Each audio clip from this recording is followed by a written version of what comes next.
कल कथा में प्रदोष पड़ेगा शनि का, और दूसरे दिन जो महीने की शिवरात्रि आती है 29 तारीख को, वो महीने की शिवरात्रि भी पड़ेगी। और केवल महीने की शिवरात्रि नहीं पड़ेगी, महीने की शिवरात्रि के साथ में 29 तारीख को कथा का छठा दिन भी रहेगा, तो शिव महापुराण की शिवरात्रि भी रहेगा। दो शिवरात्रि का संगम है, एक मासिक शिवरात्रि और दूसरी शिव महापुराण की शिवरात्रि। फिर वही वाली बात आ गई डबल इंजन की सरकार। तो ये दो शिवरात्रियों का संगम। हम आपको बहुत बहुत साधुवाद देते हैं और सभी श्रोता भाई बहनों को कि कल शनिवार की प्रदोष हो जाएगी, फिर बाद में 29 तारीख को मासिक शिवरात्रि और कथा की शिवरात्रि दोनों पड़ जाएगी। कितनी साधुता विराज, बहुत साधुता। 2024 की इस कथा के विराम की ओर जब आप जाएं तो भगवान से प्रार्थना कर कर जाए, भगवान से निवेदन कर कर, भगवान को विनय करते हुए जाए कि मेरे सारे दुख, सारी तकलीफ,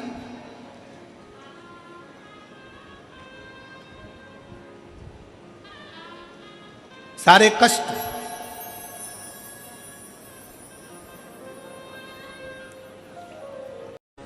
जो शिवरात्रि के दिन मेरे मंदिर में दिया लगाएगा या बेलपत्री के पेड़ के नीचे जो दीप प्रज्वलित करेगा, उसके घर में लक्ष्मी सदा के लिए विराजमान रहेगी।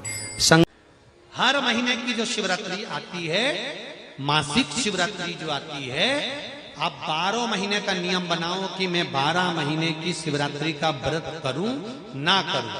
मैं शंकर के मंदिर में 12 महीने जो शिवरात्रि आती है, उस शिवरात्रि का नियम लेती हूं कि शिवरात्रि के दिन मैं दिया लगाने 3 जगह पर जाऊंगी। पहला, बोलते जाओ जम के, बेलपत्री के नीचे।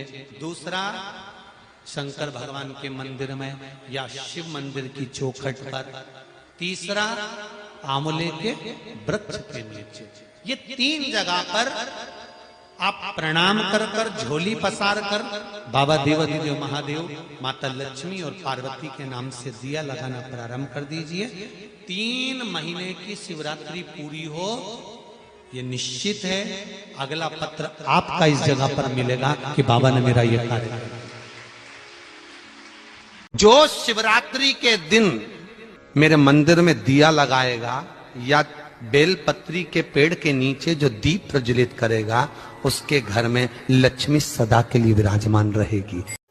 प्रत्येक महीने की शिवरात्रि को जो रात्रि के समय पर 9 बजे के बाद या फिर प्रदोष काल में शाम का समय, सूर्यास्त का समय, ये 2 समय ऐसे हैं जिस समय पर शमी के पत्र पर हल्दी में इसको लगाकर जो भगवान शंकर के शिवलिंग पर समर्पित करता है, उसके घर में कभी संपदा की कमी नहीं। कि अगर ब्रह्म मुहूर्त में शिवलिंग का दर्शन किया है तो जिस कार्य में आगे बढ़ोगे, उस कार्य में तुमको मात्र 3 महीने में सफलता प्राप्त हो जाएगी। शिव महापुराण दोनों बहुत गहरे हैं, बस अंतर इतना है, जो समुद्र में डूबता है वो मर जाता है, और जो शिव महापुराण में डूबता है वो तर जाता है। जो एक बार डूबा वो तर जाता।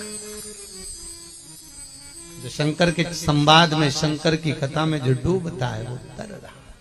आभा का सागर है वो, कितना दयालु। एक चोर चोरी करने के लिए शंकर जी के मंदिर में आया, शिवरात्रि का दिन था, एक छोटा सा दिया था, उस दिए में उसको चोरी का सामान नहीं मिल रहा था, चोरी का सामान नहीं। उसने अपने तन के जो कंधे पर पिछोड़ा रहता है उसको उठाया, त्रिशूल में लपेटा, दिए से आग लगाकर चारों तरफ घुमा घुमा कर देख रहा था कि चोरी का सामान कहाँ है। चोरी का सामान ढूंढता ढूंढता मंदिर में उजाला हो गया, शंकर भगवान प्रकट हो गए, मांग तुझे क्या चाहिए। उसने कहा प्रभु मैं तो चोर हूं, चोरी का सामान लेने आया था, चोरने के लिए आया था। भगवान शंकर ने कहा आज शिवरात्रि के दिन तूने मेरे मंदिर में प्रकाश करा है, जा मैं तुझे वर प्रदान करता हूं कि तू कुबेर के सिंहासन पर बैठेगा। कुबेर की कुर्सी से कुबेर को नीचे उतार दिया और उस चोर को कुबेर बना दिया। जिस कुबेर की तुम दिवाली पे पूजन करते हो वो चोट्टा है।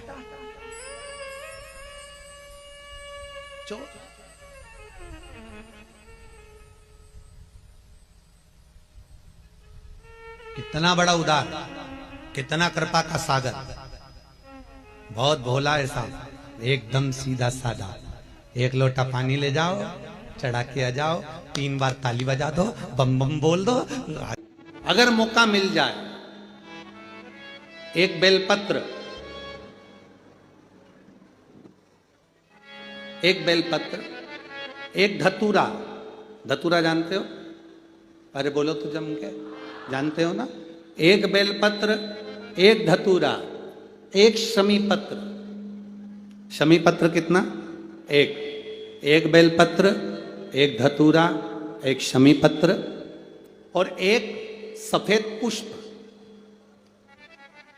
केवल एक सफेद पुष्प। एक आखा चावल का दाना, आखा का मतलब जानते हो? मतलब पूरा सेगा चावल का दाना। एक चावल का दाना, एक सफेद पुष्प, एक धतूरा, एक बेलपत्र, ये सब हाथ में लेकर, अगर तुमको ऐसा लगता है कि आपको ऐसा महसूस होता है कि मेरी सारी राहें बंद पड़ी हुई है और मैं जिस काम में हाथ डालता हूं वो काम आज होता ही नहीं, दिन लग जाते हैं। जब दुनिया के लोगों के पास में सुख आ जाता है तब भगवान मुझे सुख देता है, जब दुनिया का भला हो जाता है तब मेरा भला होता है। भगवान मेरी सुनता नहीं, सब राहें बंद है मेरी, कोई रास्ता सूझ ही नहीं रहा। अगर मैं फसल लेने की सोचता हूं तो फसल नहीं आती, काम करने की सोचता हूं तो काम नहीं होता, कुछ ना कुछ टेंशन मेरी जिंदगी में है। तो कभी मौका मिल जाए, जिस दिन तुम्हारे हाथ में ये सभी चीजें हों, बेलपत्र, धतूरा, पुष्प, शमी पत्र, चावल का एक दाना, ये सब तुम्हारे हाथ में हो और शिवरात्रि का दिन हो, 12 महीने कोई सी भी शिवरात्रि का दिन हो, उसी शिवरात्रि के दिन, जिस दिन आप दोपहर में मंदिर चले जाएं या शाम को जाएं या सुबह जाएं, कभी भी, पर शिवरात्रि के दिन अपने हृदय में ध्यान कर कर और त्रिपुरारी नाम का स्मरण कर कर, कौन सा नाम? त्रिपुरारी नाम का स्मरण कर कर भगवान शिव से अपने मन की बात कहकर, भोला सब दुख काटो, त्रिपुरारी नाम का स्मरण कर कर हाथ में लेकर भगवान शिव के शिवलिंग पर अगर हम समर्पित कर देते हैं तो ये निश्चितता है, राहें अपने आप खुलना प्रारंभ हो जाती है और कार्य में सफलता। त्रिपुरारी नाम सुख देने वाले। 3 पुरियों को भस्म करा। 3 पुरियों को भस्म करना मतलब हमारे सामने जो विघ्न आ रहा है, हमारे सामने जो कहीं ना कहीं तकलीफ आती है, उस विघ्न को समाप्त कर दे वो त्रिपुरारी।